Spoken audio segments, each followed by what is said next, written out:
Ba-da-ba-ba-ba. Saludos and salutations, Broncos Country, and welcome to another exciting episode of Broncos Talk. Ladies and gentlemen, today on this show, we are going to be talking about the very start of the new league year.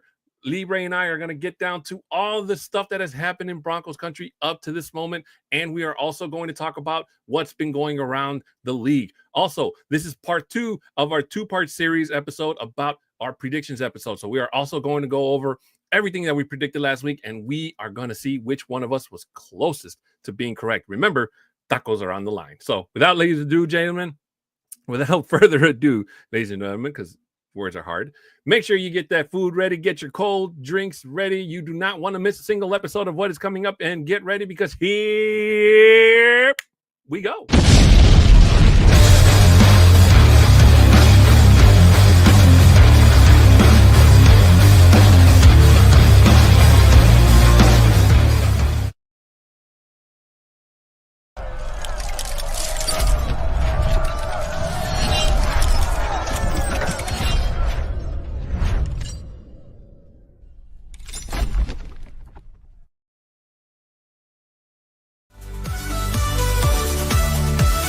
You can hear me TikTok. Broncos talk, let's rock, feel the energy rise. From the microphone to the fans reaching the skies. Every episode a thrill and surprise. For the love of the game, we harmonize.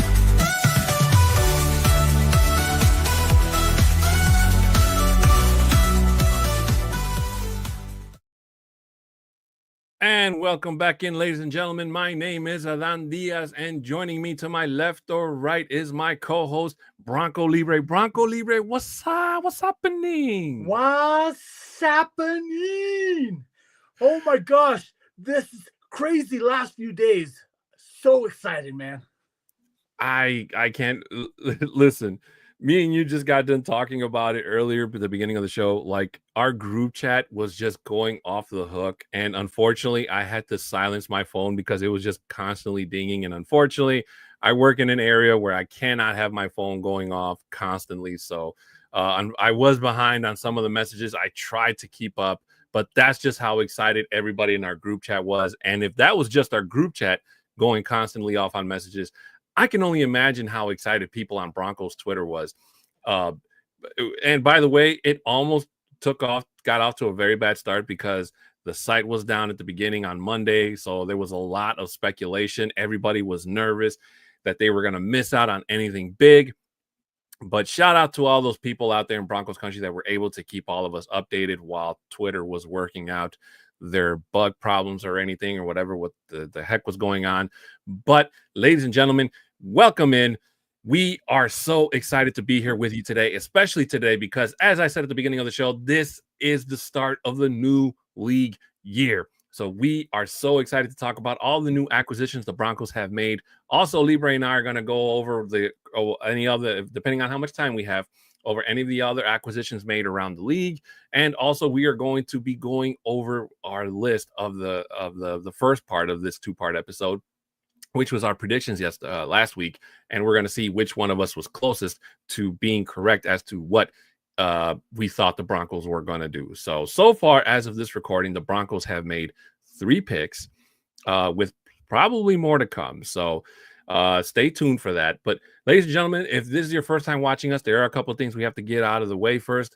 For those of you that are veteran listeners, this may not be a new thing, but we always like to go over and let you guys know that we are asking for your support here on the Orange and Blue Network. So we're asking that you please subscribe, share, comment, and like here on all the shows, especially on Broncos Talk. If there's something that we didn't get to answer, a comment or anything of the sort, if you were not able to join us live, that's perfectly fine.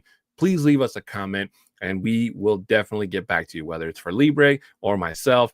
We are always down and ready to talk about what is to come. Also, just so you know, this is a simulcast show. So that means we're also on the MHRT network. So we are airing this show at the very same time on two different networks, because that's 2 different networks. So that's very exciting. So we're also asking you guys to subscribe, share, comment, and like on the network as well. Just in case we are not your cup of tea, it's totally perfectly fine. There's something for everybody on either one of the networks. So shout out to all the guys over at the MHRT network for doing their very best in terms of bringing Broncos content to you guys as much as possible.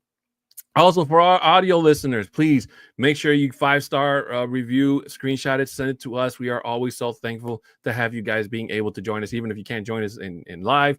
Just having you guys download the episode and listening to it on any other time, totally awesome. We are very, very grateful. If you'd like to send us a screenshot, our socials are at the bottom. My Twitter is at a 6'10" Mexican, and Bronco Libre is Bronco Libre at 5280.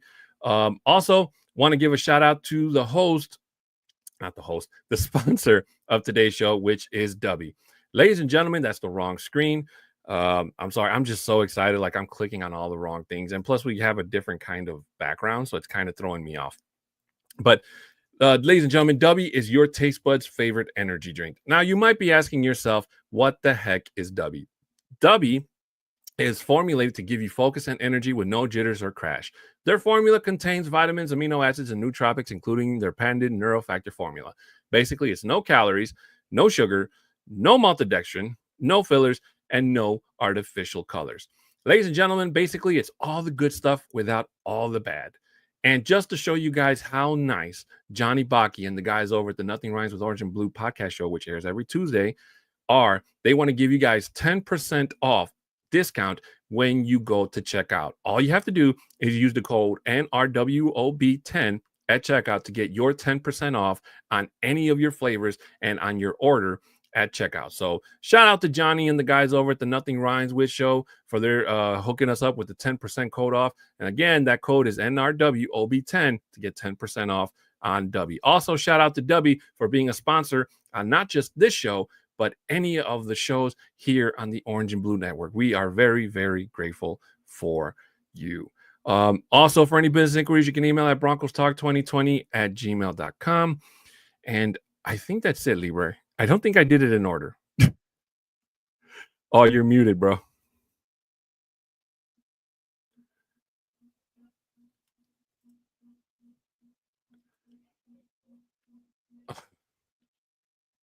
I don't think Libre. I don't know if you can hear me, but you're muted. No, I'm not. I don't know what you're talking about. If we didn't hear a thing you said, I'm sorry. No, what I was just saying is like I love that they offer the 10% discount for anyone that's going in there and ordering it. So anybody that's out there, please go out there and try Dubby. Oh no, we very, very well thank Dubby for being a sponsor of this show. Excuse me. And for being a sponsor on all the shows here on the network. So, Libre, I don't know where you want to start. First, I'll let you choose. Do you want to start with our predictions to see which one of us was correct? Or should we get down to the nitty-gritty and talk about the acquisitions the Broncos have made? You know what? I'm too excited. Let's talk about these young men that we just signed and have dominated this offseason so far. Let's talk about that because that's the exciting part. We're fresh. Today is the first day of the new league year that just happened at 4 p.m. Mountain Standard Time or 4 p.m. Eastern Time, 2 Mountain Standard Time. So let's just go into that. And the biggest news of the day itself coming in to today is Evan Ingram. Like how big of player is he to help this offense out going in the future, especially to help out Bo Nix? I'm so excited for that. You know what? I'm going to be honest.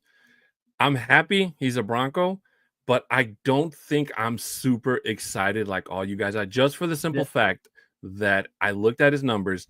I looked at the time he did, when he was with who do you start with? The Giants and then Jacksonville. Yeah. So he does have a lot to prove coming into this year because his numbers are, I can see why the Broncos kind of were working out a contract with him just for the simple fact that, maybe he was asking for a little bit more money. And I think that's probably what it was. There had to be a reason why Evan Ingram did not sign with the Broncos right away on Monday when the legal tampering period started. So when that happened and then he went to LA, he more than likely probably got the exact same result. and then he came back, and I'm really glad he chose Denver. Now, I do want to say I am happy. Again, I'm repeating myself. I'm happy he's a Bronco. I really do hope he can flourish in this system because we definitely need a tight end type of caliber player here in Denver. Again, I can't remember off the top of my sheet. I don't think Evan Ingram was my pick, but I really do hope he can be that player that can help Bo Nix flourish, this offense flourish in terms, and be just the total opposite and prove all the haters. Because right now, Evan Ingram is getting a lot of hate from people outside of Broncos country in terms of, saying he's not, he got overpaid. He's going to be the same player he was when he was in Jacksonville, yada, yada, yada. So this is a very good chance for him to shut up all the haters, for him to go out there, learn how to play in this Sean Payton offense, and really, really help elevate this offense into being what we know it can be going into the Bo Nix second year. A lot of stuff that I've heard, especially with the tight end position, we have not had a tight end in many years. The last tight end that I can think of that was actually a good tight end that we've had in this offense is going back almost 10 years ago to Julius Thomas. Oh, I thought you were going to say Owen Day. Oh, no. No, to actually Julius Thomas. Like, that's the type of excitement that we have. We actually have somebody. He's not coming in here to be a good blocker. That's not who he's going to be here for us. He's more of that catching tight end that is going to be out there. He may not even be there right at the end of the line. It's just depending on how we're going to use him. But to be that type of position where he is going to be that receiving tight end that we have not had here and for years.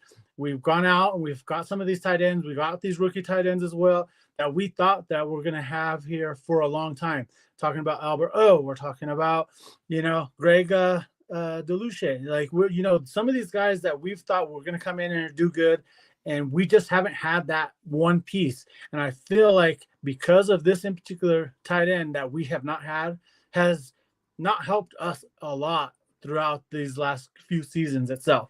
So now that we got a guy that is proven now in the NFL that he can go out there in the trenches, make sure that those catches are done. Yes, he was going out there looking for some big money, and I think that's why he left Denver without having any type of signed. And he did go to LA, visited with the Chargers. And guess what? The Chargers were like, yeah, your asking price is too much. You want too much money for what you did last year.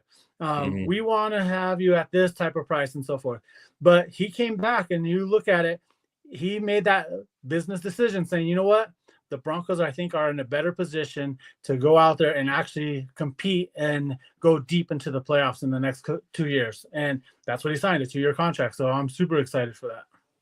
Agreed. D-Rock saying, Adon and Libre, my high salute to you, my friend. Thank you so much for your support. I hope you're excited as we are for today's show. Also, Shy Vargas jumping in early saying, what do you guys think about Dre Greenlaw? Hey, I called it. That's all I got to say is I called it. Dre Greenlaw, I was like, he has to be one of the best ones out there.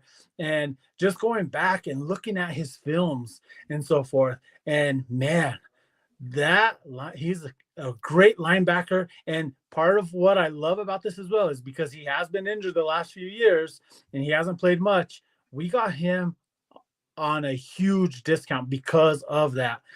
He's coming in. Let's give him a nice little deal here. Hopefully that these next 3 years that he can prove himself, and then we can extend him because he's going to be that type of player where if he can stay healthy, and I feel that our training staff are going to keep these guys very healthy and whatnot. Unless something major happens again with another like Achilles or an ACL, which I don't foresee happening.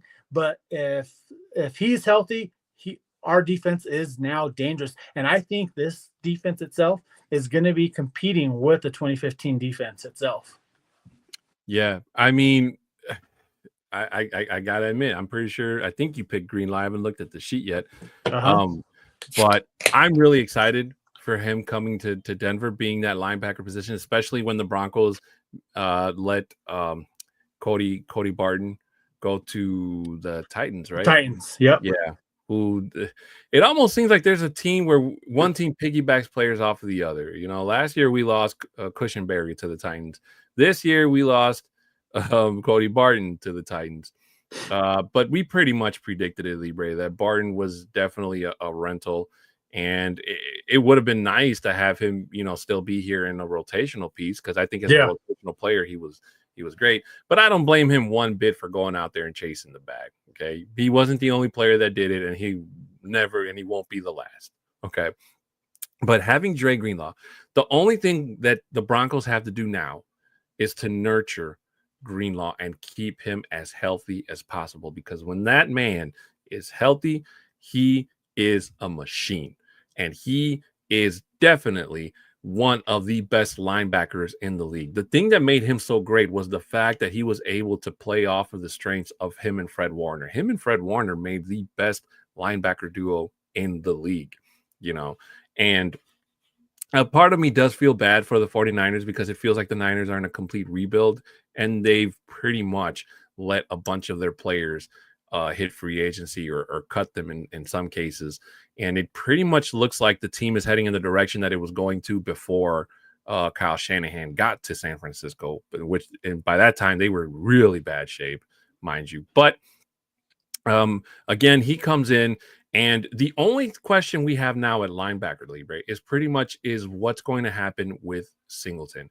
Is he going to come back? How is he going to come back? Is he going to be the player that we knew he was? Is he going to be playing limited because of his injury? So far, the Broncos have not had the best of luck with players returning from serious injuries like that. That's why Javonte Williams is no longer a Bronco. He went to Dallas. So hopefully, Singleton comes in and he comes to be the player that we've known him to be and continues to be, because he is still a fantastic player. I know a lot of people in Broncos country aren't too crazy about him. Some of them because of his age, worried about the fact that, he probably won't be the same player he was before. I really doubt that, because if you would have given him a choice, there were a couple times where Singleton wanted to just suit up and go out there and play, knee brace and all. Okay. Absolutely. So that just goes to the detriment of the player that he is. There are some players that will milk an injury regardless of the severity. And there are other players that if you would let them, they wouldn't give a damn. They'll go out there and play. And Singleton played while he was injured before he was sidelined. Okay. Keep that in fact, which I know it wasn't the best idea because it actually made it worse. However, I mean, when you love this game so much, Libre, as much as we do, whether you're a fan or a player, your passion for the game is almost the same. No, absolutely. And when you're willing to risk your health to be out there so your team can go and try to win a championship, that to me speaks volumes. And I think if you talk about that in general, every single player that's in the NFL right now, they're the same. They're going to do everything possible. And you have to think of it as well, is that's their job. When it's their job, they want to go out there and get paid, especially when their contract is incentive laden. It's all incentivized and so forth. So they want to make sure that they're playing X amount percentage wise of the games itself, because they get those bonuses at the end of the year. So that's part of why they want to get out there and look at it. And the way I think about it is, if you go back to watching Show Me the Money, show me the money. They talked right at the beginning of the year of the movie when the hockey player's in the hospital and the kid is saying, hey, like, you need to stop it already. And then the hockey player there is like, hey, I need to play. I need to play. I need to get that bonus. That's part of it as well, is like, but again, they have this passion for the game. And I'm the same way when I was playing too. It's like, I never wanted to go out because I wanted to be out there, be with my brothers, be out there and just go and play smash mouth football. And that's what it is. That's all about it. It's all in the heart, and you can't replace that. If that's in you, and I feel like 100% of these guys that are in the NFL are the same way. I agree, my friend. And I was just trying to look up this man's name because I have like misspelled it and missaid it a bunch of times. So maybe you know how to say it better than I can. Talanoa Hufanga. You got it. Right? Yeah, that's pretty good. Yeah. Talanoa Hufanga, who is the new safety for the Broncos, who was also acquired from the 49ers. And that was a big signing as well. Now, I might not know every single play from Dre Greenlaw during his career with the 49ers, but I do remember Talanoa's, because Talanoa was he earned the nickname Baby Palomalu because that's exactly the type of player he was. This man would fly at the chance almost every snap. He was incredible with the Niners, and he was definitely a player. I remember watching his highlights, and I said, man, the Niners got a good one in Halanoa. I thought he was going to be there for good. And, unfortunately, the injuries, sidelined him. I think he had a wrist injury last year, and then was it the knee? Yeah, the previous year. So injuries did. I'm sorry. Go ahead. Well, I was just gonna say, and he's another guy that he's really good. And I've had my other friend groups itself that were sending me messages saying once we signed him first, like how excited they are. And again, due to his injuries, again, that's why the 49ers did cut him. And it's also the contract that he was on, that we were able to get him at a discounted price as well. So both him and Greenlaw, we got him at discounted prices because of their injuries. And that is so hard to do. And having Greenlaw, who was the best linebacker out there in free agency, and to say, hey, he wanted to come here. What I love and what you're seeing now is players are wanting to come here to Denver to play because they see the movement that we are doing to make this push for that championship again. I wholeheartedly agree with you. And that's a statement that's been echoed since the Broncos were officially eliminated from the 2024 season. Excuse me, that the tape that they put out there was enough to convince any other player to come play for Denver, because what we got going on here has been absolutely fantastic. And it's only going to get better with the key pieces that are added. So it was almost like a selection of sorts to be able to be lucky to be on the Broncos radar and say, hey, we want you. We want you to come to Denver because we want you to be a part of this defense. We want you to be a part of this offense. Special teams, I know they did get because Tremon Smith left for Houston. I forget the name of the player that we picked up in his place, but I'm pretty sure hopefully he's got big shoes to fill, because Tremon Smith was a very, very good special teams player, no doubt. So hopefully that carries over and it doesn't affect special teams a whole lot, because we also do have a new coach at that position. So there's a lot of work to do there, Libre. However, I will have to say that I am really I'm surprised that they kept PJ Locke. I thought PJ Locke was going to be traded of some sort, but I'm guessing they're going to keep him around for a rotational piece, and I'm okay with that. Absolutely, I am as well.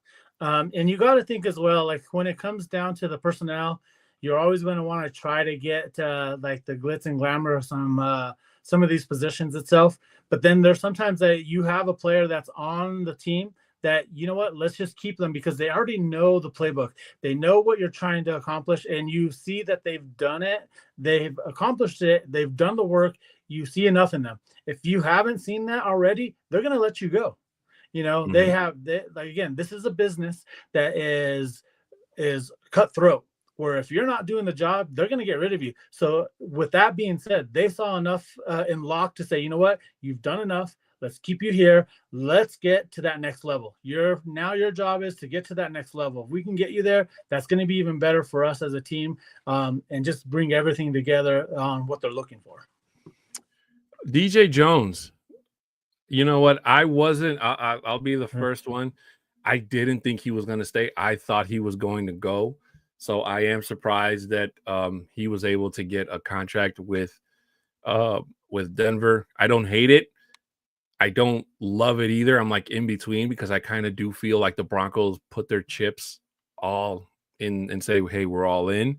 So I do feel when a couple of us other fans kind of felt like, maybe the Broncos overpaid for DJ Jones, but it is free agency. And that's what you do here in Denver. Oh, yeah. You overpay. So I'm not saying DJ Jones didn't earn it, but I'm just saying, like, it's like, I don't know. That's like an extension I would have given Zach Allen, is what I'm trying to say. I thought the Broncos were going to go out and explore with other defensive tackles out there. I think I predicted Jonathan Allen. Yeah. If I'm not mistaken, I have to check the sheet. But if he can come back out there and do exactly what he did last year, but be better at it, hey, I'm all for it. Oh, Because agreed. that interior pressure, if Zach Allen is getting double teamed or he's facing their best, then DJ Jones has to be able to get in there. He has to be part of that run stuffer. I know he rotates they rotate, I should say, with Malcolm Roach.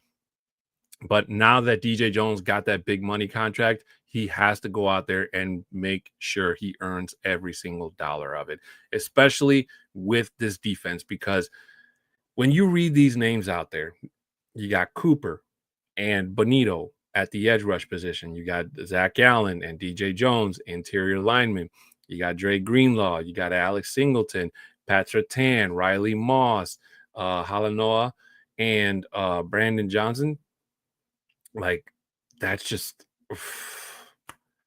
that's top 3 defense damn near. If I dare say, even though I have my Bronco hat on, top 1 defense damn near that could rival what the Eagles have got over there. I mean, it is fan-freaking-tastic. I agree 100%. And as of right now, the way I look at it, on paper, the Broncos have the number 1 defense in the league on paper.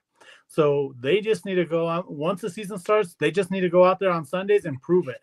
And I feel that this coaching staff, the way that they built it so far, that way that Sean Payton has done this has been perfect.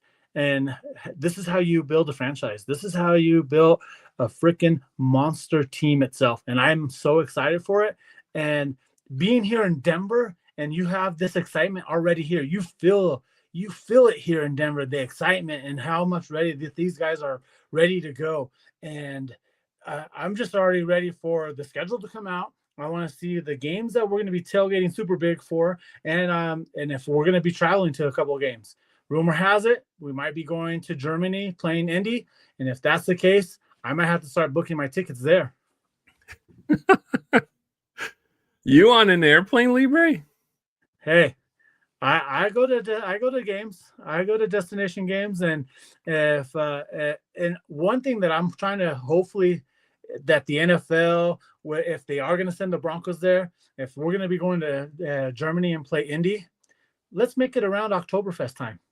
Like, let's do it. Like, because I would hit both at the same time. Let's do it. I think every day in Germany is just Oktoberfest, beer fest, everything. Oktoberfest. I mean, have you seen what they drink at the stadium? I mean, good Lord. I think it's crazy. I think I'd be hammered by like halftime. Well, that's before you even enter the stadium if you're going to be tailgating. Yeah, pretty much. The boss, Johnny Baki, saying number 1 defense in the league, according to Micah Parsons on his podcast. Hey, one of the best out there, Micah Parsons, and he's already calling us the number 1 defense. I love it. Let's go. You know what? I just thought of something. This is totally unrelated, but the other day, because you guys know, you guys have heard me say it, and I'm pretty sure Johnny's gonna hate that I remembered, but Johnny always helps me come up with the like the themes or the titles for the show, whether it's here or on Viva Los Broncos. So I was out doing Uber one day, and Johnny calls me, but I couldn't answer because I had a passenger, and I don't like to talk on the phone when I'm driving with somebody. I try to be as professional as I can. So I dropped that person off. She was going to the airport. I dropped her off, and I'm driving off, and I use my hands-free option, and I tell my phone to call Johnny Baki. And you know how when you tell it to call somebody, it like repeats back to you what you said. So I don't know why, but it repeats back to me like calling Johnny Bakey. And I just thought it was the funniest thing.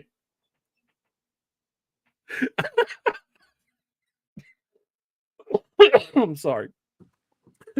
I just thought it was the funniest thing, and I couldn't control my laughter. And like Johnny heard me laughing because he answered like on the second ring, and I'm pretty sure he fired me like 3 times during that time. Oh, but God bless you, Johnny Bakey. We love you.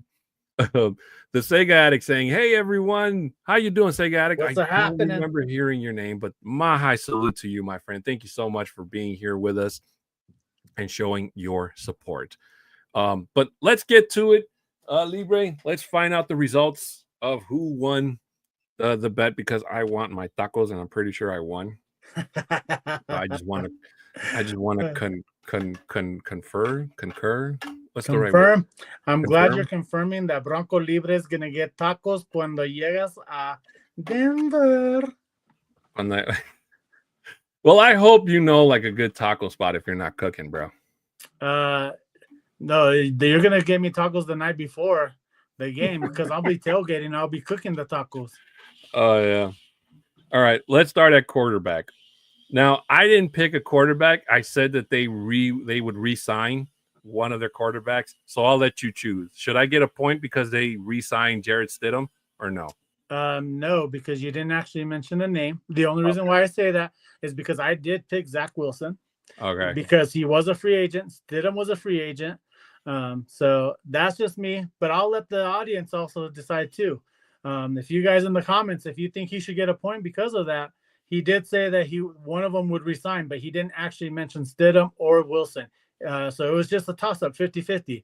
I felt like, for me personally, I felt like, yeah, it was a 50-50, and I just happened to go with Zach Wilson myself. All right, I like that. We'll come back to that one at the end. So we'll let the chat decide. Especially, and if you guys are listening to us on audio after the fact, you can message us and let us know what your opinion was. You can either message me or Libre on Twitter. But I'm just going to cross yours out because obviously you were wrong. Zach Wilson went to Miami. So, Libre, I know I was saving this part for the end, but I figured maybe we can kind of intertwine, a little bit of OT with the show. What do you think about Zach Wilson going to the Dolphins? You know what? Zach Wilson, that is a hell of a location for him to go because you have to think that with Tua going out there right now, he's not going to play 17 games. You can't see it. He hasn't done it for the last several years. And guaranteed, if he happens to get another concussion, he's thinking about his career, if he's even going to play again.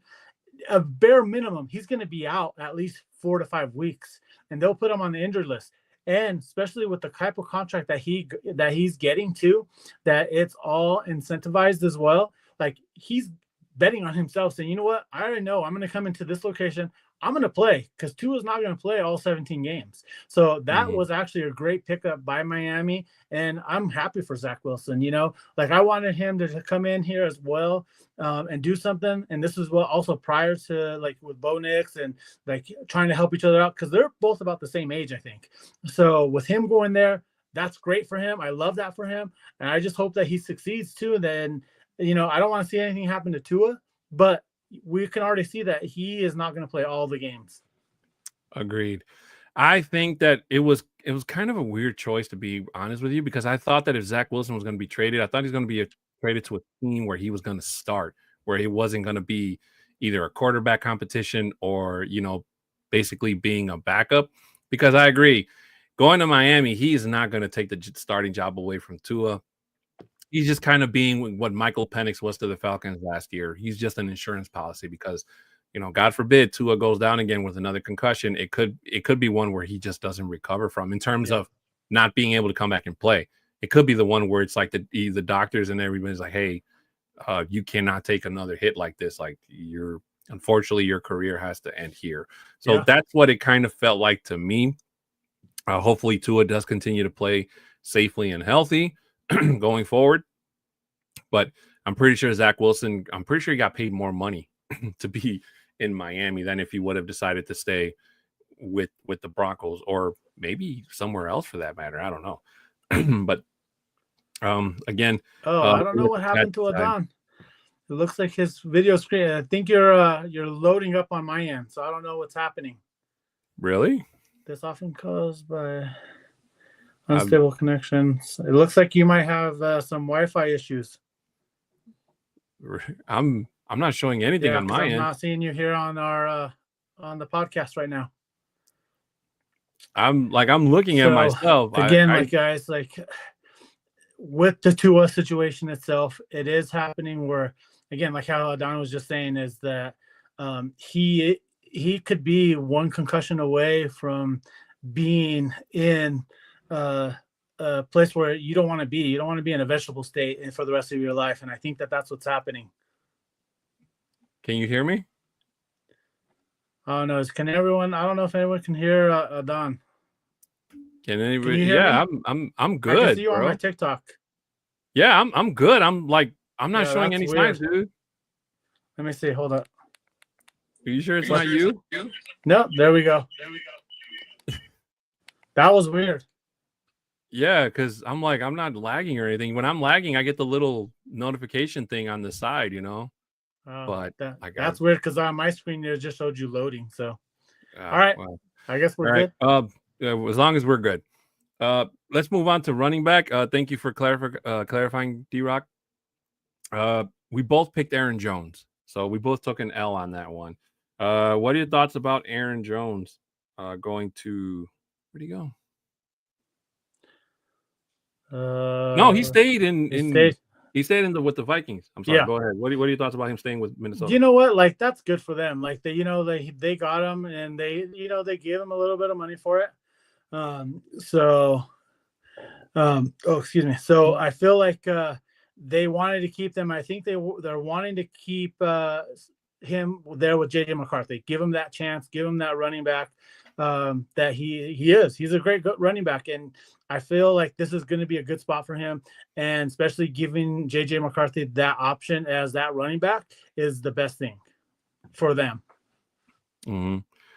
I think it's a pretty good choice. I thought he was going to chase the bag elsewhere, you know, kind of like when he left the Packers. So, hey, if he found a sort of comfort there working in that offense, then all the more power to him. I'm trying to figure out who's the Vikings quarterback. It's going to be JJ right now. JJ. Oh, that's right. I keep thinking they were waiting for somebody to pick up. I totally snooze on JJ. So yeah. So maybe he's, you know, pretty optimistic as to what, I mean, JJ looked good in the preseason last year before he went down. So, you know, and again, it could be something where Aaron Jones just felt comfortable and he just didn't want to be jumping from team to team. So, you know, all the more power to him, and he's going to continue to be a headache for the NFC North. Yep. Our second running back choice, Nick Chubb, is still on the air. I'm just going to put a question mark because the Broncos haven't picked up a running back. But unfortunately, you picked Najee Harris. Yep. And today, Najee Harris was announced that he signed with the Chargers. What are your thoughts about that, Libre? You know what? Like, and again, I was just throwing it out there, hoping that he's going to want to come to a team that is almost there on the verge of going deep into the playoffs. Like, it might have not been in his radar to come here. I don't know if he has any type of back history with any of, say, the coaching staff itself or whatever. But you know what? And he went to the Chargers. The Chargers was willing to give him what he wants. And again, sometimes some of these players go to location because it's the location of where they're going to. LA is a big market. You know, even though the Chargers are not that big there in LA, it's still LA. You know, they still get that exposure that's out there. So, and it could be that that's what he was looking for. Right after his NFL career, he might want to be Dancing with the Stars. He might want to be in movies. You never know what could be the motive for those moves itself. But I feel like for him, you know, he felt that was the best thing. And again, I'm not too sad about it. I'm like, okay, I could take it or leave it because I feel like we're going to get our Joker in the actual draft itself. Correct. Moving on to wide receiver. We were both wrong. I selected DK Metcalf and you selected Gary Wilson. But before we talk about that, let me just say, I don't know. To me, it doesn't make sense why Najee Harris would go to the Chargers because I think they were better off with J.K. Dobbins, to be honest with you. I think Dobbins is a much better running back than Najee Harris. But I'm just glad he didn't come to Denver. Because I know there's a couple people out there in Broncos country that wanted him to come here. I really wasn't feeling it. I don't think it would have benefited having him here. So I hope he's ready to get stuffed by our defensive line twice a year this coming year. But moving on to my selection was DK Metcalf and your selection was Garrett Wilson. So obviously DK Metcalf went to the Steelers. And your pick, Garrett Wilson, is definitely going to stay with the Jets because they got and signed Justin Fields. So you can pick either one. You can talk about DK Metcalf or Garrett Wilson, your choice. First, there's still a possibility that we might get Garrett Wilson. You know, just the only reason why I say this is because right after, like just several weeks ago, he started following Bo Nix. He started following a lot of these guys on Instagram and doing all that and posting that he wants to be here in Denver as well. You never know what's going to end up happening. I feel like we can still go out there and trade for him, and we're going to be great, and it's going to be awesome. And if that is possible, because if it sounds like he wants to come here and play, the only way to do that is via a trade. One thing with DK Metcalf, this is my WTF moment for him.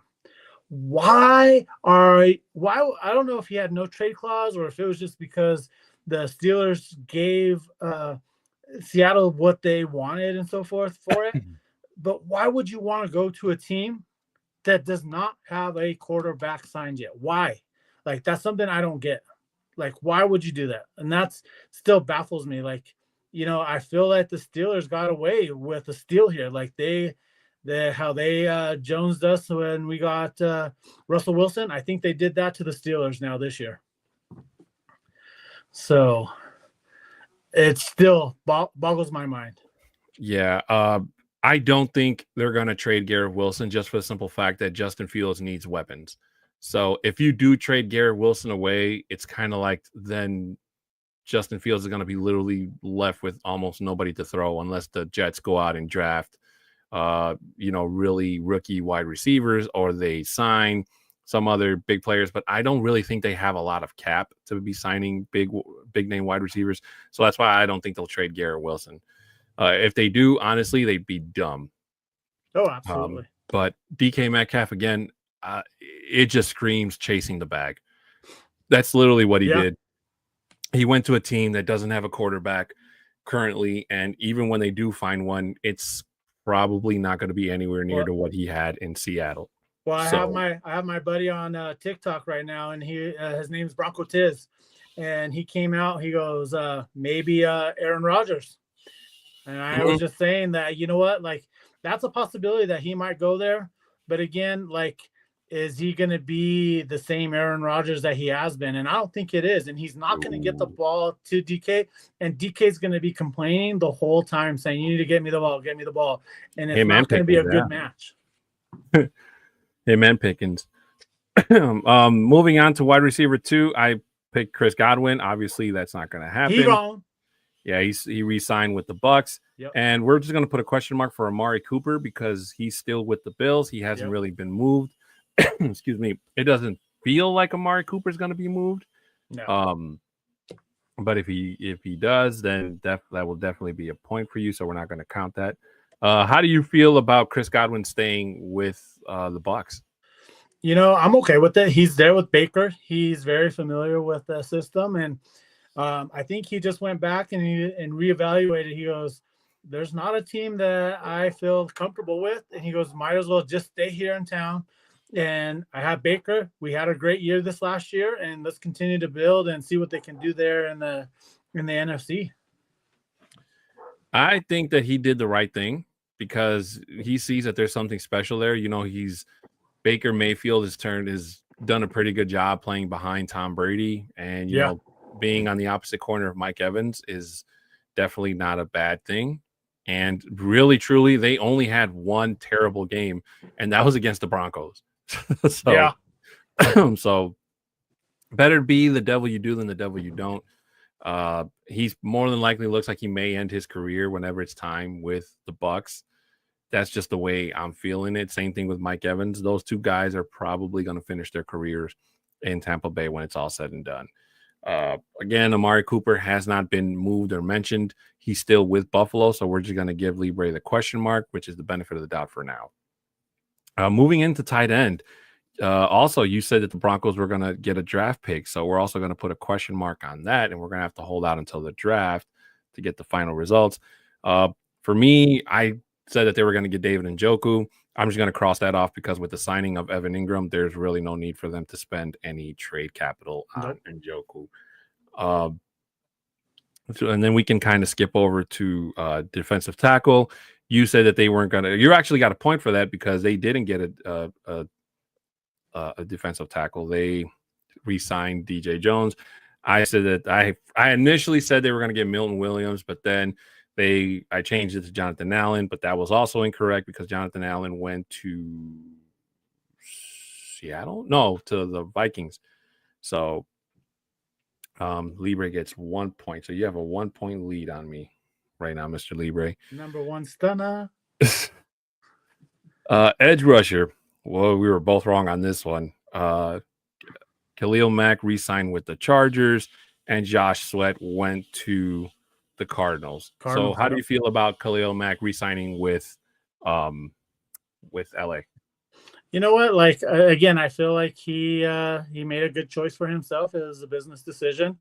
Again, like I was just coming out. He was a veteran guy, and thinking if we can bring him in and having him as that leadership as the veteran with these younger cats. But you know, I like it for him. What about Josh Sweat going to the Cardinals? You know what? Cardinals did a good job there. I have one of my managers at my office. He's a huge Cardinals fan, and he was pretty excited about Josh Sweat going over there. He goes, "Man, I'm excited for this D and what they're going to be able to do for this upcoming year." Again, like I said, they started off strong, and they just faltered there right around the trade deadline, and they weren't able to do anything after that trade deadline. And I think with the addition with Sweat, I think it's going to be a good thing for them. I think that, you know, putting Josh Sweat opposite Baron Browning, who is going to stay with the Cardinals because he re-signed with them. I think did he actually sign?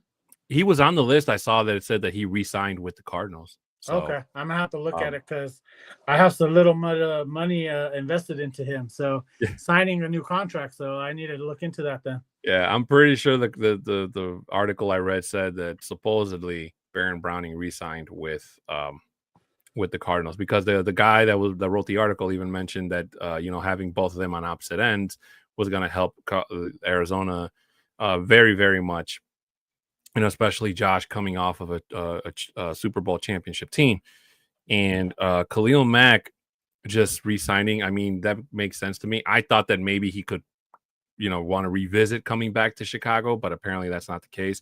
And to be honest with you, he more than likely probably will finish his career with the Chargers because after when it's all said and done, I don't think he's going to be looking to, you know, play anywhere else. He might just decide to, you know, hang it up. So this could be his last dance, so to speak, in terms of being an NFL player. Offensive lineman, we both got, well, I got this one wrong because I said that I thought that Drew Dahlman was going to be picked up, and unfortunately he wasn't. He came to Chicago with the Bears, and you have Josh Myers. So Josh Myers, as far as I know, he hasn't been picked up, right? Nope. So we're going to put that a question mark as a possible point for you until we figure out if he re-signs with his team or if he gets picked up by somebody else. But how do you feel about any thoughts on Drew Dahlman coming to the Bears from the Falcons? No. Go ahead. Well, I mean, I will say that the picks that the Bears have made in trying to improve their offensive line has you know, made a lot of Bears fans here happy. From what I've heard, there's a couple who are still skeptical because they feel it's the same old Bears, you know, that they do this every year where they go out and spend a ton of money on free agent picks and whatnot, but they're just not the right selections. But when your quarterback has gotten hit 68 times in one season, like, changes have to be made. And you better believe that Ryan Poles' seat is very, very hot right now. And this is probably his last chance to try to make some noise, because if the Bears end up finishing worse than they did last year, he may not make it till the end of the season for Black Monday. Moving on to cornerback, I had DJ Reed and you had Asante Samuel Jr. So obviously DJ Reed re-signed with or not re-signed. He signed with the Lions, and you had Asante Samuel Jr. And if I'm not mistaken, Asante has not made any moves. Correct. So currently he's still with the Chargers. So I'm going to give you a question mark on that. So any thoughts about DJ Reed going to the Lions? You know what? I think that's a great pickup for the Lions, especially because of all the injuries that they had last year on the defensive side. I think this just adds depth for them, which I think they're going to need for this upcoming year. If they can continue to play like what they've been doing, that defense there in Detroit is going to be scary. And again, that was one of my picks out of the NFC, is that the Lions were going to be in the Super Bowl.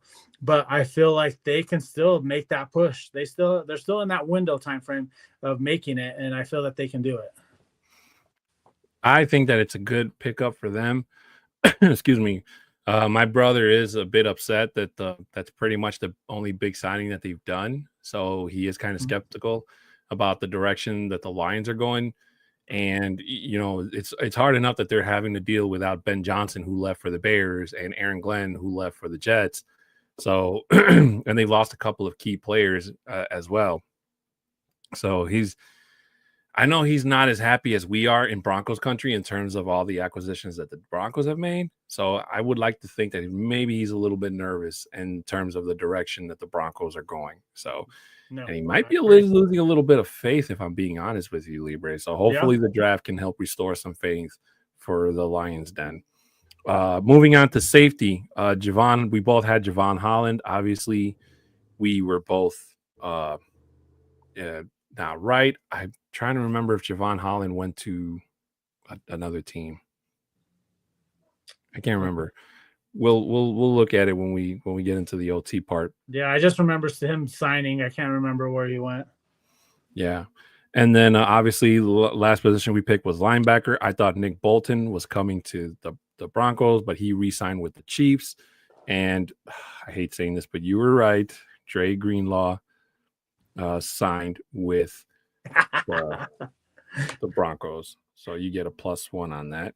So you have a 2-0 lead on me currently while we wait the results for a couple other of decisions. Man, I can taste those tacos already. Leave me alone. It's not over yet. Again, as Libre mentioned earlier, guys, let us know in the chat what you think. Should I get a point for the simple fact that I said that the Broncos weren't going to get another quarterback in the the agency?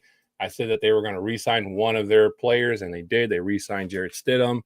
Should I get a point even though I didn't actually pick Jarrett Stidham? We're letting you guys be the choice on that. Let us know in the comments, or if you're listening to us after the fact, and then we'll decide later on who the majority gets in terms of the point. But I got to tell you, Libre, and we got a question here from Jay, who I missed. He says, boys, I'm so pumped for this year, baby. Where do you think the win total is this year? Libre, I'll let you go first. Where do you think? Just like you, I'm super excited as well. And you know what? Like, I feel that we exceeded what we did last year in getting the 10 wins. This year, I feel like we can get 13 to 14 wins this year. And I'm not just saying that because I'm a diehard Bronco fan and with the stuff that we did, but what we were able to do last year and with the continuity that this team has, I feel like it is just increasing. And I think that Sean Payton is going to put us in better positions to win some of these closer games that we did lose this last year. And I say that we're going to get anywhere from 13 to 14 wins this year. Bookmark it now. Timestamp it. Timestamp it. It is now. I'm going to say it's 7 p.m. Mountain Standard Time.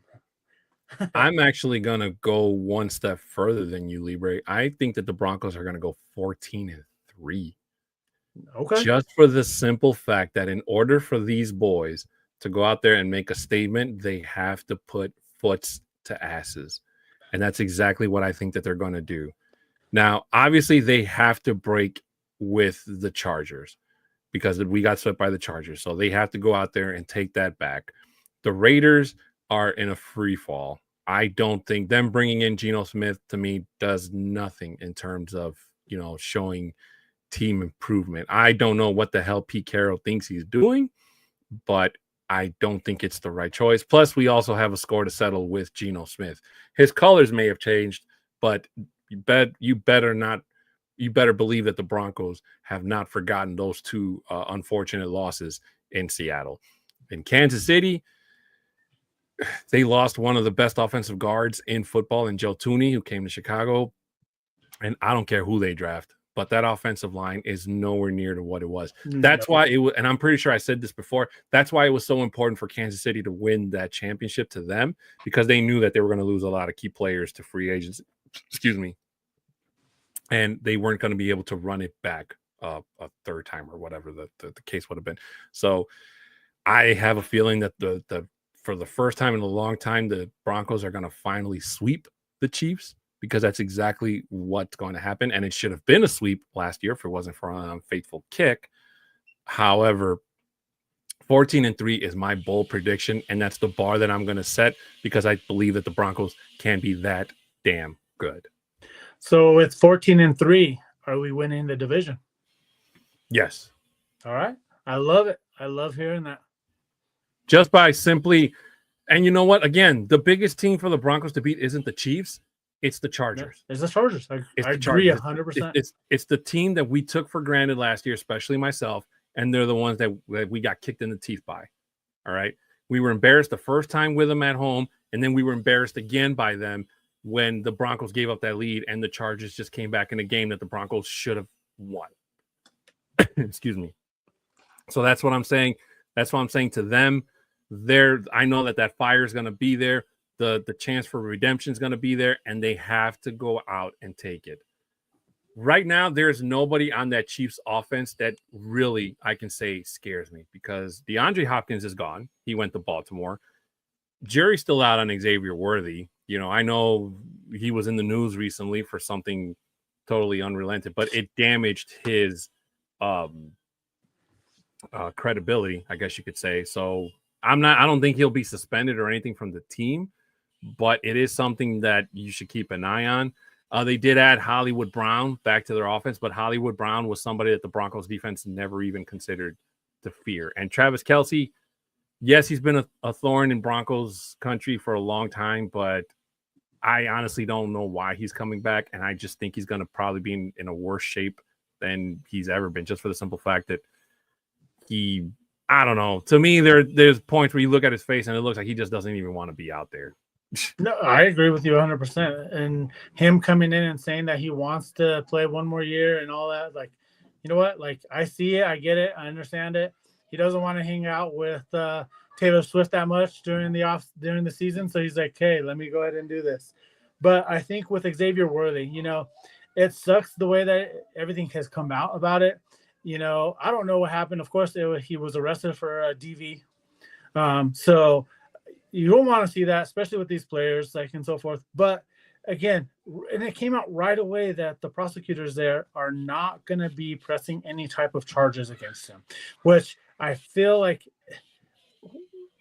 just because I think with these domestic violence issues itself, if you are having anything like that, especially if you guys, I want to make sure that if you are having anything that associated with that in your life, please seek help. There's lots of help that's out there.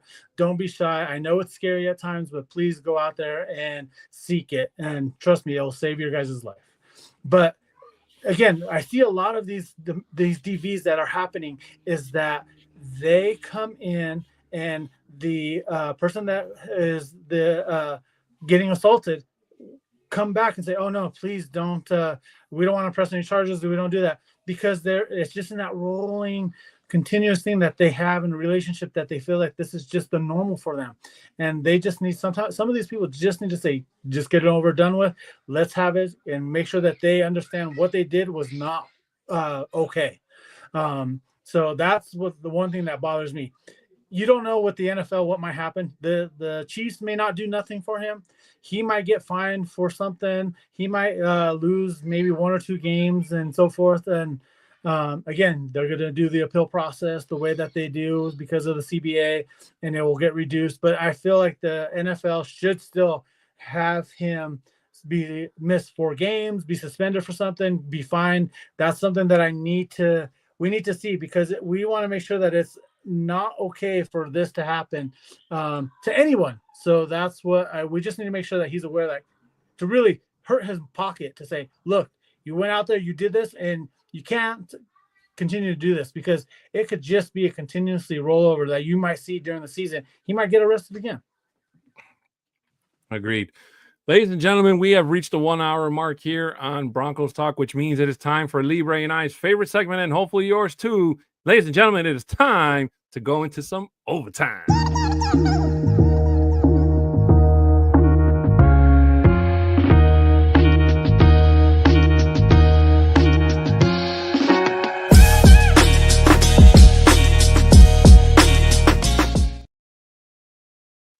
Now, this is a favorite segment of Libres and I's, as I stated earlier. Basically, this is where Libre and I can kind of cut free. We can talk about anything we want. Doesn't have to be Broncos related. If we can find a way to tie it back, we will.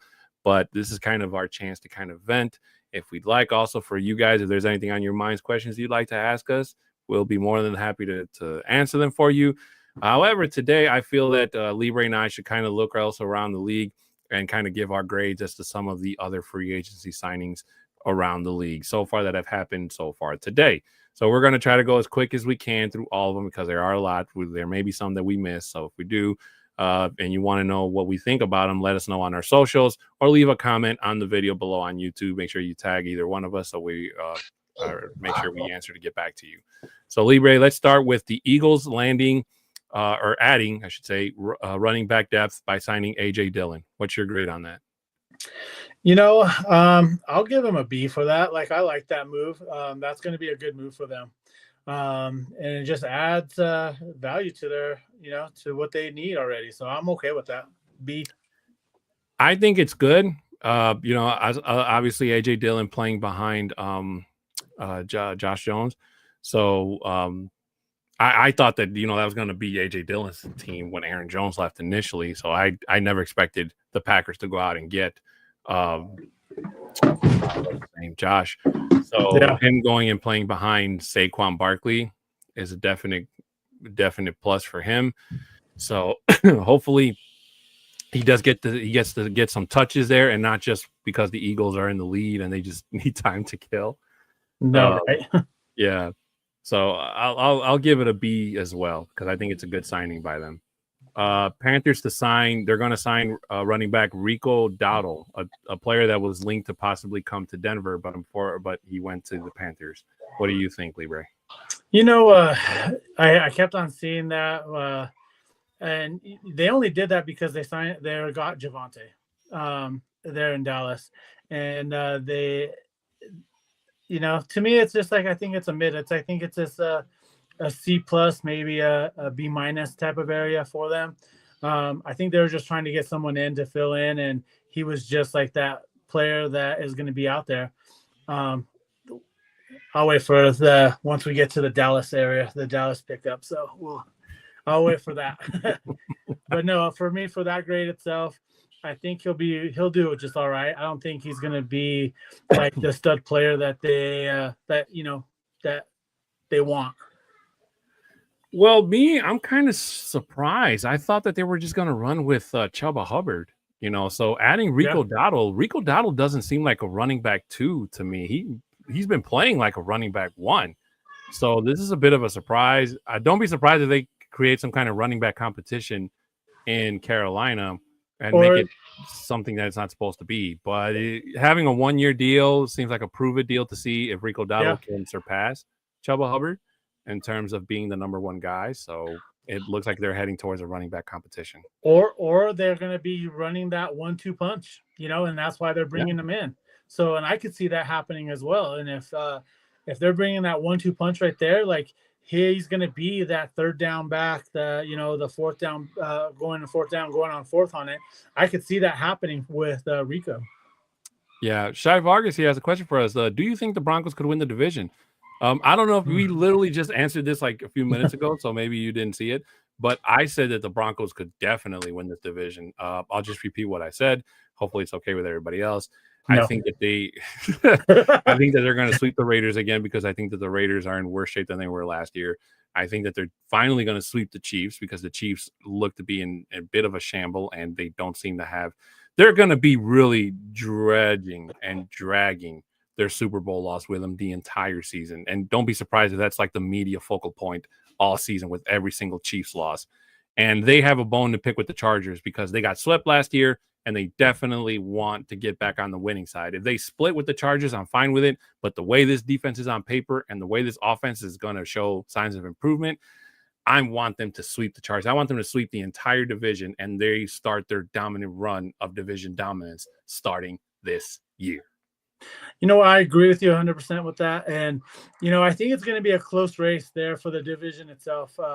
And like you were saying, I think it's going to be a close race with the Chargers. And it's just a matter of fact, if we can get that leg up, and if we happen to end the season with the same record, and if we can have a better division record, it's going to be ours. And I feel that we can do it this year, especially with what we've brought in and what we're doing so far. How can you not stop this defense right now or this offense? It's going to be a tough team to stop overall. Agreed. D-Rock saying thoughts on Russ, quote unquote, potentially going to the Browns. I just heard that today too. So yeah, I read and I saw, it wasn't an article, but it was what do you call it? A piece or whatever that picture was that said that Russ is talking, quote unquote, talking with either joining the Browns or joining the Giants. So the Browns traded for Kenny Pickett. And if they're going to bring Russell in, I really don't see why they would trade for Kenny Pickett if he wasn't going to be the starter. So it looks like to me, especially because Pickett has a nice shiny Super Bowl ring now. So that's primarily the reason why he became such a quote unquote valuable aspect to them. So if the Browns do bring in Russell Wilson, they're going to pay cheap because they only have to pay the vet minimum. Mm-hmm. That still doesn't take away that they have a huge problem in trying to figure out what to do with Deshaun Watson. Deshaun Watson just completely crippled their cap space for a very, very long time. So I don't think bringing in Russell Wilson does really anything except for reuniting him with Jerry Jeudy. But it doesn't do anything in terms of being a contender with the Ravens or even the Bengals, who really haven't shown anything in terms of, improvement or signings or anything. They're just going to rely on, Joe Burrow and Jamar Chase carrying them through.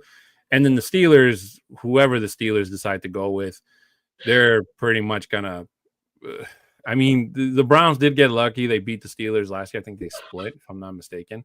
But that happened during a snowstorm. So can lightning strike twice? Probably.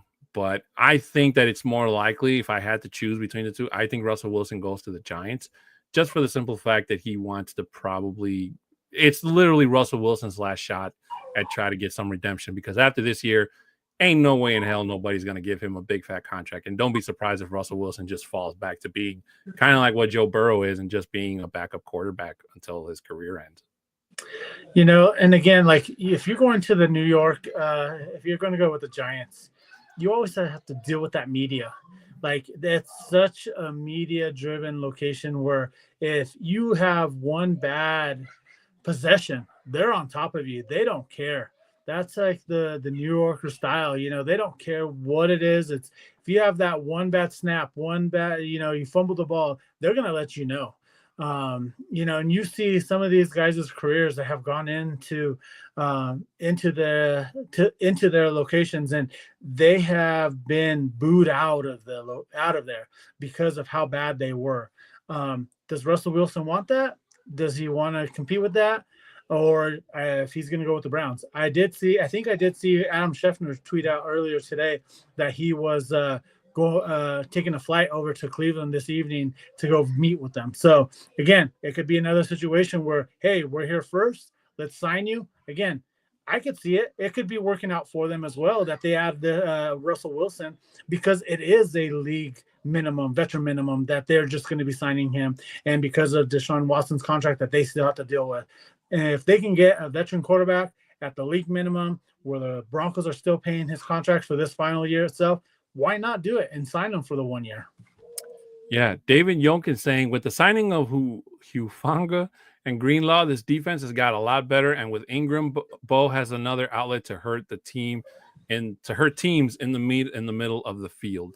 So you're right, David. First of all, thank you so much for your support. My high salute to you, my friend. We did kind of talk about this earlier, but you're totally right. The defense has definitely gotten better, and Ingram can hopefully help turn the team around for the better as well. D-Rock saying, thoughts on the Falcons and Captain Kurt. You know what the funny thing is about this, Libre? A lot of the Madden streamers that I casually watch on TikTok, a lot of them switch to Michael Penix. None of them use Kirk Cousins. They all play with Michael Penix. That just goes to show you how the shift has already happened. And I'm pretty sure you guys have heard me say this before, and I'm going to keep saying it every time I remember. A lot of people questioned the Michael Penix pick from the Falcons last year, and a lot of people criticized it. They said it was dumb. I went and I said that it was going to be an insurance policy in case Kirk Cousins got hurt. But I never thought that Kirk Cousins would take a giant leap back to what we saw in him last year. And it was so bad that the Falcons are willing to eat cap and trade Kirk Cousins away, try to get something for him before they have to resort to cutting him, because I don't think they'll let him ride the bench out of pride. So, but at the same time, that hurts the Falcons because the Falcons only have like 9.6 million. I thought I read. That's why they haven't really made any big splash plays. And that's why they had to do let go of their center, because they didn't have any money to pay him. So this was the double-edged sword that the Falcons were hoping not to get in. They were trying to hope to be contenders. Now they're definitely, their back is against the wall. Having 9.6 million in cap space, Libre, is really, really not a good thing, especially when Michael Penix is going to be the new face of your team going forward. He's already the new face of the team. That's why they benched Cousins there at the end of the year, and they started Penix Jr. And look at what happened is, like, once Penix Jr. got in there, he was playing good. Like, he was playing real well. But my thing is, it's like, I know, like, when during this off season, I saw a report that Kirk Cousins went to Art Blankenship and said, "Hey, I want to be traded," because he already knows that he's not gonna mentorship him. That's the mentality of some of these QB1s that are out there already. That I'm here to do my job. I'm not here to mentor anyone. That's where they get all of this as well. And he's showing it right now because they already know they're going with Penix Jr. next year. That's their quarterback. If they're going to have this high-priced Kirk Cousins out there, they might as well get rid of him. But it's going to be hard because of the type of contract that they gave him, that he has 3 more years left on this current contract, but it's still a big contract that they gave him. So that's why he hasn't been traded yet itself. So they're basically going to be, hopefully that this doesn't create a cancer there in Atlanta in that QB room, because if it does, they're going to have problems, and Penix is not going to be able to excel and get better because he has that cancer there in the locker room. And the next best thing is Art Blankenship's going to say, you know what, we don't want this. We're going to just go ahead and eat the money like Denver did with Russell. Like, let's just go ahead and cut him. That's something that they have to think about. And if they're going to be able to have that dead cap money coming up for the next several years, if they're going to do that.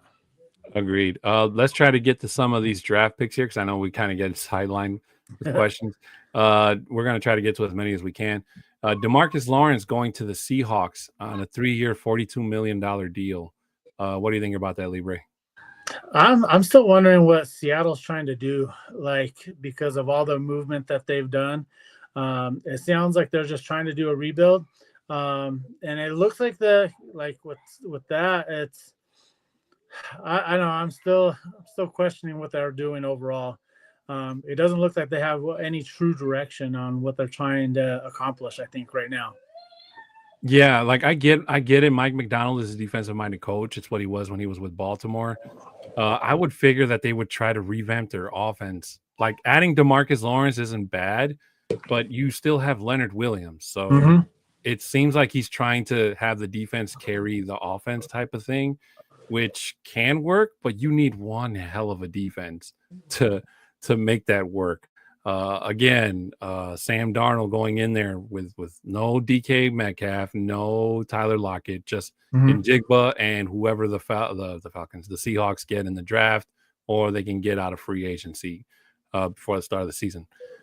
But none of those guys are anywhere near what Tyler Lockett and DK Metcalf are in terms of, stretching the field. So Good luck to them. But the best way to beat any great defense is to wear them out, tire them Yeah. out, and that's just exactly what could happen to any defense.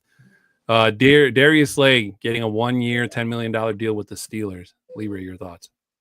Again, that's another thing is like you're just going after the money. You got the 1 year. Is like why? Like I just still question why are you going to a team that is not fully established? You don't have a quarterback there, and you just went to the team that's going to pay you, and you got your money for this 1 year. So, and again, I think that's probably what he was just looking at. Let me get my money for this year, and then let me go to another team next year. Let's see what they can do, and it's also could be like. What are you going to do this year? Who's going to be the quarterback? What's the future of this team? Because if it's just defense and you don't have anybody that is going to be able to help you out on the offensive side, you're going to be out there on defense a lot.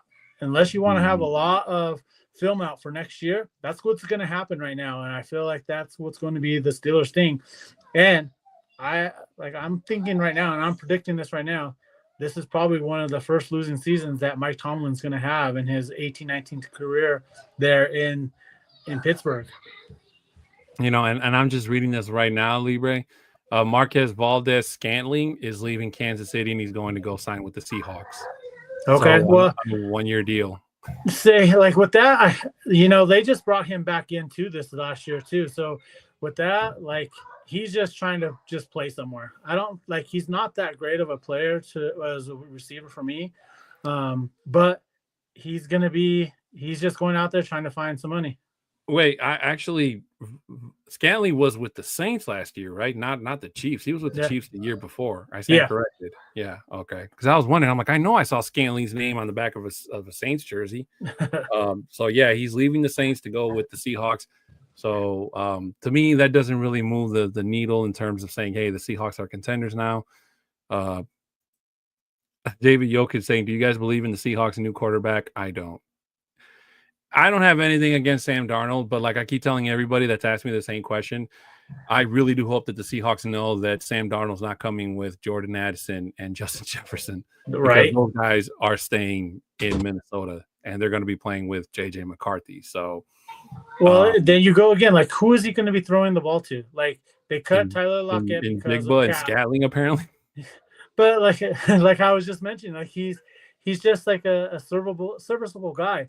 And I don't think unless they connect and they do go well, that's the only way that's going to happen. Yeah, and Dreamweaver says, to be fair, the offenses in the NFC West are going to be trash, other than maybe the Rams. I mean, Kyler Murray has Marvin Harrison Jr., one of the best wide receivers out of their class last year. And the fact that they didn't go on a tear is just absolutely sad. So something in that offense has to click. They got to go back to the drawing board because you cannot have a guy like that. You're literally wasting his talent. Harrison Jr. only had one fantastic game last year in terms of fantasy anyway, where he almost put up 30 points. That's it. So, well, and it goes back, and I feel it goes back with Kyler Murray itself, and with their offensive line. They don't have that firepower, and I feel like, and that's why they dropped off in the second half of the season. Like they started the season great, and so forth. But once everyone saw them and see their game plan, see all that game film, they were caught right away on what was going to work on the defensive side. Because you have to remember, these defensive coordinators in the league are the best of the best. So any type of film that you have, they're going through it and breaking it down so much. And they find those little things. And I think that's just what happened to Arizona last year, is that the first part of the year was good.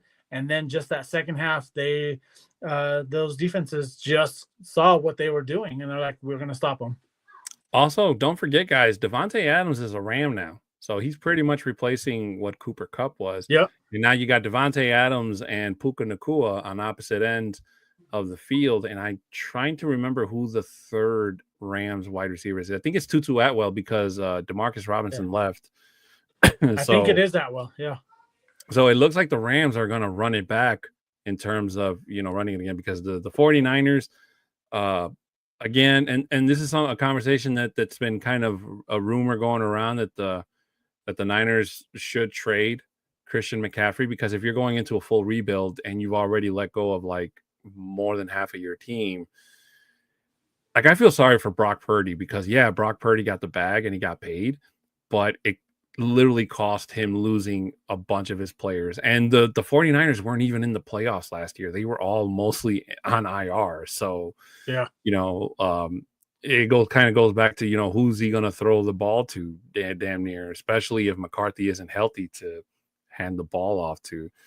I mean, I don't know, but I just don't. I think the 49ers are in for another bad season because, going into a rebuild.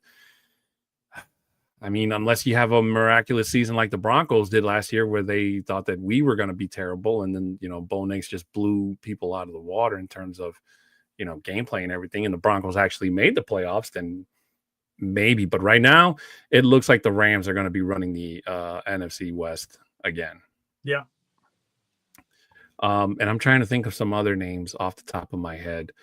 DeAndre Hopkins going to the Ravens, leaving Kansas City. I mean, Lamar is dangerous because of his legs, and he has Zay Flowers, and Derrick Henry is still a threat. So I don't think DeAndre Hopkins makes them a whole lot more dangerous. Jerry's still out as to if Mark Andrews is going to come back, and if he does come back, what type of mentality. Because what happened to him at that end of that game? I mean, it's something that is going to take a long time for him to get over. Especially from all the hate from Ravens fans going at him for not being able to catch that ball. But hey, all the best to them. Well, what can I say? But guys, we're getting towards the end of the show. So if there's nothing else, I know we didn't get to every single free agent signing. We'll try to get to it next week. We promise. But we're going to head out of here because Libre, I hate keeping him from Diener. From Diener. From Diener. I know. And I'm already hungry for some tacos. So I'm just letting you be aware. Hey, it's not official yet, man. Jury's still out. But it's not, I'll admit, it's not looking good for me. D-Rock's adding, lastly, losing your guys to pay another guy will be detriment to the locker room. Yeah. I mean, you're right, D-Rock. It really is. And that's just exactly what it feels like. So especially when the Niners letting Juszczyk go, a guy that has been faithful to the 49ers for the longest, and he's a fullback. Yeah. Like, letting him go does, I mean, it's not like you're saving millions and millions of dollars, but I just don't get it. I hope Juszczyk finds a good home. But it's just, that just goes to show you the state that the 49ers are in, where nobody is safe, regardless of your seniority or allegiance thereof. So, but with that being said, ladies and gentlemen, we are going to head out of here. We would like to remind you guys to please make sure you show your support for us here on the Orange and Blue Network. Subscribe, share, comment, and like on Ed's show and all the shows here on the Orange and Blue Network. Your support? Supporter? Yeah. I'm tired. I'm old. Your support is very gladly well appreciated. Also, shout out to our friends over at the MHRT Network. Again, remember, guys, this is a simulcast, so we are broadcasting on 2 networks at the exact same time. So make sure you subscribe, share, comment, and like on their shows as well. They have a lot of great content as well. So much Broncos content. You can never go wrong. Shout out to our sponsor, Dubby, for being the sponsor of today's show. Again, just a quick reminder, use the code NRWOB10 to get 10% off your favorite energy drinks at checkout. So shout out once again to Johnny Baki and the guys over at the Nothing Rhymes With show for hooking you guys up with 10% off. Audio listeners, please make sure you 5 stars, screenshot us your reviews, send it to either Libre and on our socials at a 6'10" Mexican and Bronco Libre at Bronco Libre 5280 on Twitter. For any business inquiries, you can email at broncostalk2020@gmail.com. Please make sure you continue to support any and all forms of Broncos media out there, whether it be podcasts, articles, all that good stuff. Make sure you share it. So show your support, because they definitely could very well are very appreciative. And you know what? And this is, I also wanted to add something new to the end of the show. And this is something that one of my favorite streamers says at the end of his stream. And it's something that I decided I want to start saying. Make sure you tell somebody you love them.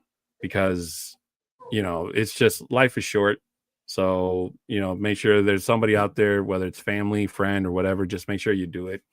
And, be very, very appreciative and grateful for the people around you. So I just want I agree.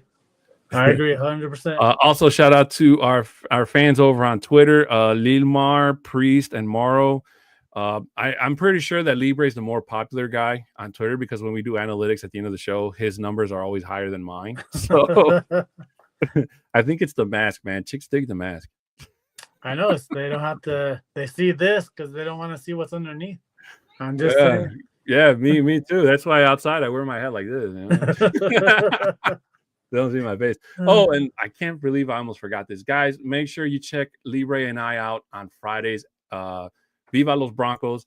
It's an all Spanish podcast. So if you don't speak Spanish, we do apologize. But a lot of the guys that are supporters that don't speak Spanish, they usually have their phone out translating everything.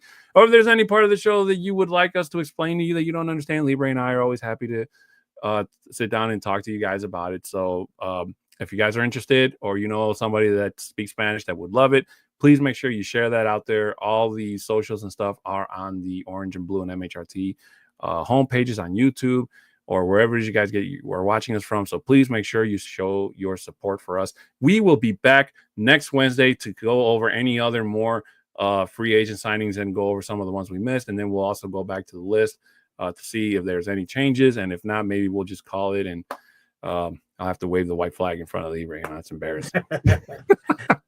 But ladies and gentlemen, this has been Broncos Talk on the Orange and Blue and MHRT networks. He's Bronco Libre. I'm Adan Diaz. It has been our pleasure to be here with you guys again. And ladies and gentlemen, please make sure you show your support and get ready, Broncos Country, because what is coming down the line, it's going to be good. Ooh, let's go. Let's go, baby. Have a good night, ladies and gentlemen. As always, go Broncos. Let's go. Let's go. Let's go.